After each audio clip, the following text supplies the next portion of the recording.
right, so what I have here is a blue gun. This is a plastic training gun right here. It's a P30, which is an okay gun. Prefer the VP9, but this is what I have because this is what my wife got me. POM pepper spray has recently reformulated for even more effect when you bless the deserving with the hot sauce. POM is what I use between a harsh word and a gun and encourage everyone to do likewise. In a, I think this is an SKG holster, so it actually fits and you can snap. So again, this is a big piece of plastic that is shaped like a gun, and there are some folks that are like, you never point these things at people. This is a training tool, and we have this set up this way, and it is designed to not be able to take any ammo or do anything. The only way this could hurt you is if I hit you with it or throw it at you. And I'm probably not going to do that. I'm not going to menace anybody with this gun, but if the muzzle of this gun points at you, understand that no ammo can go in this, and I can do things with this that I'd never do with a live firearm or a real firearm, right? With this, I can look at what your sights are doing while you're pointing this gun at me, and I can see from the other side what's going on. You think I'm gonna look down the barrel of your gun to see that kind of stuff? No, that's what these are for. So just understand, as we have the blue gun out this weekend, I'm not gonna menace you with your, get into your face with this kind of stuff, but if you're actually looking down the end of this piece of plastic, know that it's not going to hurt you, and that's why we have this tool, okay? And so then I'm going to put this in a holster. I'm going to treat it very similar to how I would treat my real gun, but also I'm going to give you a different angle to see some stuff. So as I put my holster on, and I'm going to go backwards just a little bit here. So my carry gun sits in a holster that's very much like this, only it's orange because orange is the best color. And it stays in the holster all of the time. We talked about the safety stuff earlier. When the gun is in use, it's okay to be loaded. When it's in a holstered gun is not pointed at anything because I've got a good holster that is covering the trigger guard. There's no way that I can get in there and pull that trigger. So now I can take off my gun, I put it in my gun safe at night, life is great. I get a bump in the night, I can get the gun out of the safe pretty quickly, and I can go do what I have to do if that opportunity or issue ever arises, okay? And so when I go to put the gun on, the gun stays in the holster. And this is one of the challenges that sometimes we see when we go out here to the range, and we're going to go out and we're going to gun up here pretty quick, but I think everybody's already got their guns on, yes? A lot of times we have some folks that show up that traveled in on an airplane or whatever and came right straight to the range, so their gun is in a bag. If your gun's in a bag, that's completely fine and acceptable. We're going to walk up to the line, I'm going to have you gun up. But the way that I would like you to do that is we're going to start by getting the gun into your holster, and then we just put the holster on our body with the gun, because now I've got a cool handle to hang on to the holster and all of that. So now I can just put that thing on just like so. Okay, I make sure that it's hooked to my belt. Everything is good. My belt is secure, and now I've got the gun on. Now I'm gunned up here with the blue gun. I'm not teaching drawing or any of that kind of stuff here. I'm teaching safe holstering, because that's what we're going to go do. The most dangerous thing that you are going to do all weekend is put the gun back in the holster. Because like John said, if there's parts of your body you don't like, by all means point it at yourself, but don't do it while I'm teaching the class. Do it at home, okay? So let's talk about getting the gun back in the holster, and I'll turn sideways for here. So we're gonna go out there and we're gonna do all of our pew, pew, pew, right? We're gonna do all of our work, get all of our work done.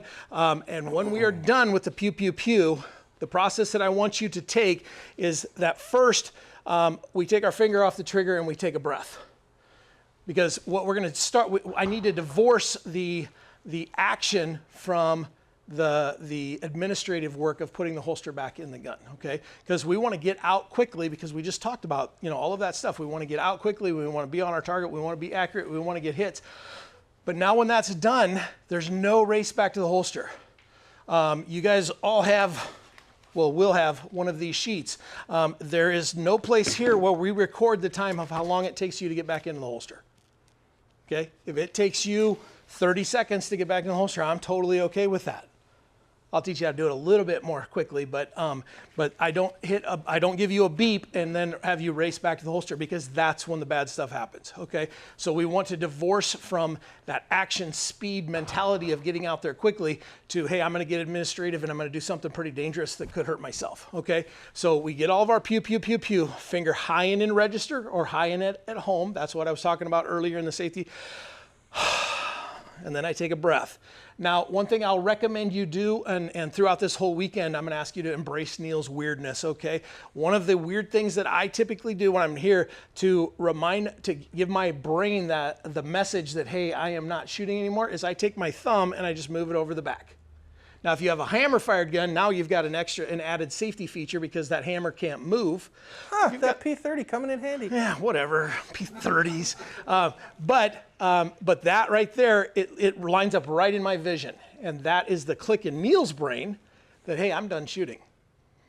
Now, I'll show you later, because I've had people like, oh, if that gun goes off, it's going to blow your thumb off. It doesn't blow your thumb off. It doesn't feel good, but it doesn't hurt. And I'll show, if anybody wants to see that, I'll do that and show you. But now I've got my finger high in register, I've got my thumb over the back, and I've taken a breath. Now I come back to here and I touch my thumb to my pectoral muscle. Okay. Now those of you that are carrying up front, I'll show that first, and then anybody on the side, I'll show that next. But what we do, so I'm going to turn this way and face everybody so you can kind of see. Once my thumb is touching my pec and I'm touching the back of the gun, I can't point that gun at myself very easily. I literally have to move my arm out here or kick my leg out to point the gun at myself. As long as my thumb is in contact with the gun, the back of the gun, and my body, it's very difficult to point that at myself. Now, I've got enough of a tactical shelf, I probably can do that, and maybe some of you do too, but understand, we have to try to point the gun at ourselves now. So now I've got an added level of safety here. So once I get back to here, the other hand starts to clear my cover garment. So like John said, a lot of times we point the gun at our other hand. So I get that hand high and up and out of the way. I clear my cover garment to so. And now what we see a lot of times, and I'll see this, and some of us will probably talk about that over the weekend, is what we see is people go like this, and they turn the gun, and then they work it into the holster. And everybody down there, if they saw that, will pucker up, and they'll feel a little nervous because they don't like that. So the way that we avoid that is we just chicken wing up like this, and we turn the gun sideways in the gangster style, right? And now I get my belly out of the way, and I just come down and I just rock the gun down, and I tap it on the outside. So now I've got a tactical feel. I've felt that, a tactile feel. I look it into the holster, and I slide it in nice and slow. There is no race. We are greasing the landing. Did you talk about greasing the landing? So everybody's flown on an airplane before. If you've landed on a plane very many times where you get those guys that like fly the plane to the ground, and you slam into the ground and everything kind of bounces and all of the blue-haired ladies kind of screech a little bit. Some of you have maybe been there, and the flight attendants come across the thing, they're like, hey, when you open the overhead compartments, be careful because stuff moved. That's those landings. We don't like those. Those aren't fun. That's anxiety building. That's a nervousness thing. We like the thing where they come in, and I'm not the pilot of the bunch, so I totally am getting all of this wrong. But really what we like is those guys that come in and they flare a little at the end and they just set it down nice and easy and you get done. And that's called greasing the landing, right? So I want you to take that into your holstering. As you get into the holster, I just want you to nice and easily grease the landing. Okay, so I'm going to do that one more time here, and I'm going to add just a couple more steps, but that's the basics of it, okay? So we get done with all of our pew, pew, pew, pew, pew. All right, our finger comes up here, our thumb comes here, and we take that breath. Now we have divorced the action from the administrative. I come back to here, and I pin that thing. I clear the cover garment. Now, the last part of this is I want to kick those hips out a little bit, because as I rock this down and in, I don't want to have to point that gun at myself, because this is what we see in a lot of cases. Okay, so that's why the thumb is here. So I rock it down and in, I touch the outside a couple of times, I tap it, and I just grease the landing, I slide it in, and I'm listening for this click. And I don't know if you'll hear the click, but listen. You hear that little click? Notice, Neil, keep your hand. Do you notice that until Neil has the gun completely in the holster, that his fingers have stayed completely around the grip? He has kept the grip until the gun is all the way in the holster. Yep, and so what we see in a lot of cases like this is people get to right here, and then they open up all of their hands, and then they just shove the gun in. Think about this for just a second. You open your fingers up, and you shove it in, and that happens. And this is a holster that's built so that shouldn't happen, just because it's got the sweat guard on both sides. This is my training holster that I use for that. But imagine if you had the holster that's cut down a little bit here, that gun just flops right out.